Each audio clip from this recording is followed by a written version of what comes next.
Со повеќе од половина милион еври европски пари, општина Виница ќе ги подобрува условите за живот на ромското население. Одобрени се 3 големи проекти, чија имплементација ќе оди чекор по чекор. Аплициравме со 3 проекти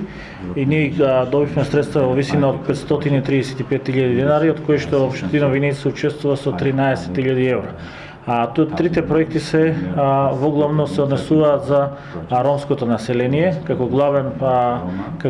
проект кој што го аплициравме донесување на детален урбанистички план за блок 18, кој што ќе ги опфати повеќе од 1600 жители кои што живеат во ромската населба во нашиот град. Исто така за најранливите категории на 22 куќи ќе бидат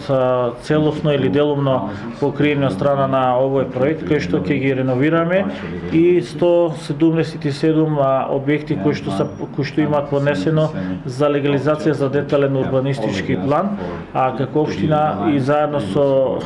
средствата кои што ни ги одобри Европската комисија ќе бидат реализирани, ќе бидат подмирени и платени од наша страна. Во таа насока беше и денешната посета на главниот координатор во Европската комисија за инклузија на ромите во Брисел, Марта Гардие Фидалго, да се види состојбата со ромите пред и после завршувањето на овие проекти. Сакавме да посетиме Виница, да се сретнеме со градоначалникот, бидејќи имаме доста европски проекти тука што се спроведуваат и секако да се запознаеме со работата што се случува овде во однос на интеграцијата на ромите. Јас мислам дека веќе општината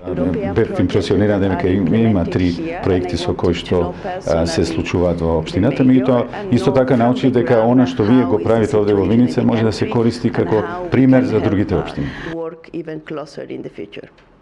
Овие проекти ќе се реализираат со подршка на Ромскиот ресурсен центар, невладината организација Целим од Италија и општина Виница, како грант од европските фондови од програмата за годишни акции во Македонија во рамките на инструментот за предпристапна помош ИПА 2 за подршка на социјалната инклузија на ромите.